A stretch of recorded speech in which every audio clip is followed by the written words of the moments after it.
जय हिंद दोस्तों, कैची choice YouTube channel पर आपका स्वागत है। भारत भी अगर कमजोर होता ना, तो जैसे रूस यूक्रेन में कर रहा है, ये चीन जो है वो वही कोशिश करता, लेकिन आज वो वहां बढ़ नहीं पा रहा, रुका हुआ है, क्योंकि भारत की फौज आंख से आंख मिलाकर खड़ी है वहां पर। और क्यों खड़ी है? क्योंकि आज उसके पास ताकत है। भारत की ताकत देखिए जो बीते 7 साल में बढ़ी। सबसे पहले तो राफेल है। राफेल लड़ाकू विमान भारत के पास आज है, इसलिए दुनिया को लगता है कि अरे भैया इनके पास तो राफेल मौजूद है। नहीं तो वो दौर भी था कि हमारी एयरफोर्स जो है वो पिछले जो जनरेशन के विमान थे उनको उड़ाती थी, और एक दो नहीं 35 राफेल लड़ाकू विमान जो है वो आ चुके हैं भारत के पास। इसके बाद S-400 missile defence system MDS, और ये लिया किससे है? रूस से लिया है। और इसकी कहानी भी बड़ी दिलचस्प है। इसको रूस से जब भारत ले रहा था तो यही अमेरिका आंख दिखा रहा था, सैंक्शन लगा देंगे। इस नए भारत ने कहा है जाओ बड़ा देखे तुम्हारे सैंक्शन हम लेंगे। बाद में अमेरिका झुका और बोला कि चलिए आपके लिए अलग से व्यवस्था कर देते हैं, चिंता मत कीजिए, आपके लिए एक आपको कंसेशन दिया, ले लीजिए। आ गया S-400। इसके अलावा K9 वज्र तोप आज भारत की ताकत बन रहा है। M777 अल्ट्रा लाइट होवित्जर तोप, ये चीन के पास जो भारत चीन बॉर्डर पर बड़े हाइट वाले इलाके हैं वहां बहुत काम आती है। चिनूक,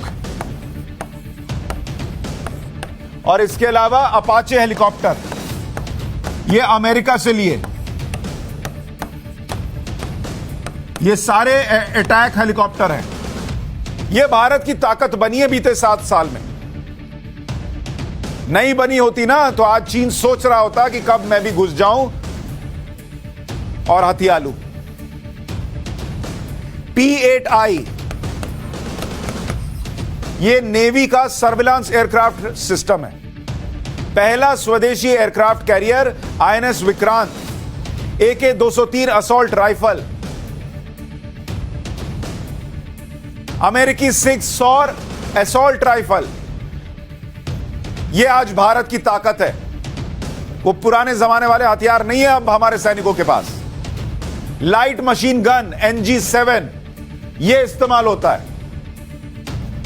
ताकत है भाई। तब दुनिया सोच रही है कि अरे भैया इनकी तरफ बढ़ना है, नहीं बढ़ना है, और दुनिया कह रही है, यूक्रेन भी कह रहे हैं ना भाई, यूक्रेन जो है वो देश है जो भारत के साथ खड़ा नहीं होता था जब भारत को जरूरत थी।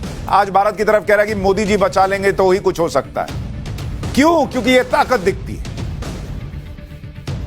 दूसरी बड़ी ताकत भारत की अर्थव्यवस्था है। भारत का बड़ा मार्केट है। दुनिया को पता है कि अगर अपना घर चलाना है तो इनकी जरूरत पड़ेगी। तो भारत जो मजबूत हुआ उसकी वजह से आज भारत की वो हालत नहीं होगी, या नहीं है, ना होगी जो यूक्रेन झेल रहा है, क्योंकि दुनिया जो है ताकत वाले के सामने ही सर झुकाती है।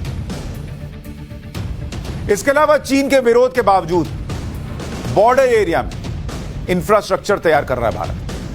पिछले साल जून में ही 240 करोड़ की लागत से LAC एरिया में 63 ब्रिज तैयार किए गए। बॉर्डर रोड्स ऑर्गेनाइजेशन के काम में तेजी आए, इसके लिए खरीद क्षमता को 7.5 करोड़ रुपए से बढ़ाकर 100 करोड़ रुपए कर दिया गया। BRO घरेलू और विदेशी दोनों प्रकार की खरीद भी कर सकती है, यह उसको सुविधा दी गई। ताकत बढ़ा, क्योंकि प्रधानमंत्री नरेंद्र मोदी की यह सोच रहती है, उनको पता है यूक्रेन ने गलती की थी। आपको बताया था ना कि भाई उन्होंने 1994 में अपने न्यूक्लियर वेपन्स त्याग दिए इन लोगों पर भरोसा करके, रूस पर और अमेरिका पर और ब्रिटेन पर। आज उसी की भुगत रहा है वो। ये बात भारत के प्रधानमंत्री नरेंद्र मोदी बखूबी समझते हैं कि भरोसा तो किसी पर मत कीजिए, अपने ऊपर भरोसा कीजिए, अपने आप को स्टैब्लिश कीजिए और ताकतवर रहिए। कमजोर रहिएगा तो सब झुकाने आ जाते हैं, ज्ञान देने आ जाते हैं। ये वो नया भारत है जहां अगर आप एयर स्ट्राइक कर दीजिए, सर्जिकल स्ट्राइक कर दीजिए, तो दुनिया आपसे जो है कुछ कहती नहीं।